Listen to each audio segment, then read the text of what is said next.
সংসাৰৰ মানুহে একমাত্ৰ জীৱ যাৰ বিষ দাঁতত নাথাকে কথাতে থাকে। জীৱনত হিংসা কৰা মানুহ পাবলৈ আপুনি কাৰো লগত কাজিয়া কৰিব নালাগে। আপুনি জীৱনত অলপ উন্নতি কৰক, এনেও হিংসা কৰা মানুহৰ সংখ্যা বাঢ়ি যাব। জীৱনততো নিজৰ বুলি সকলোৱে কয়, কিন্তু নিজৰ কোন হয় সেইটো কেৱল সময়েহে কয়। জীৱনত কিছুমান কথা তেতিয়ালৈকে বুজি পোৱা নাযায় যেতিয়ালৈকে সেই কথাটো আমাৰ নিজৰ জীৱনৰ লগত নঘটে।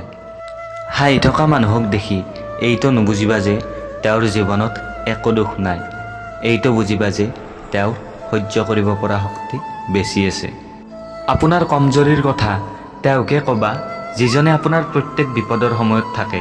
কাৰণ সম্পৰ্কই হওক বা মোবাইল, যদি নেটৱৰ্ক নাথাকে মানুহে গেম খেলিব আৰম্ভ কৰে। জীৱনত এটা কথা শিকিছোঁ যে সৰু মানুহে ডাঙৰ বিপদত কামত আহে, কিন্তু ডাঙৰ মানুহে ডাঙৰ বিপদত নিজৰ অকাত দেখাই দিয়ে।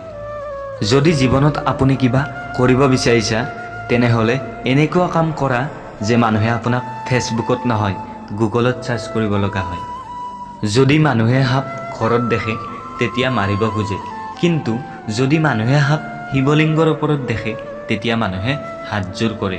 ঠিক তেনেদৰে মানুহে আপোনাক সন্মান আপোনাৰ পইচা আৰু স্থান চায়ে কৰে। যদি পকেট খালীও থাকে তথাপি মানা কৰা দেখা নাই। মই দেউতাতকৈ বেছি ধনী মানুহ দেখা নাই। পৃথিৱীখনত একমাত্ৰ দেউতাকে সেইজন ব্যক্তি যিজনে বিচাৰে যে তেওঁৰ ল'ৰা ছোৱালী তেওঁতকৈও বেছি জীৱনত সফল হয়। গছেতো কেতিয়াও নিজৰ ফল খাব নোৱাৰে, সেইকাৰণে আমাৰ মাজত বিলাই দিয়ে, কিন্তু কোনোবাই নিজৰ পেট খালী কৰিও আমাৰ পেট ভৰাই থাকে, সেইজনে হ'ল দেউতা।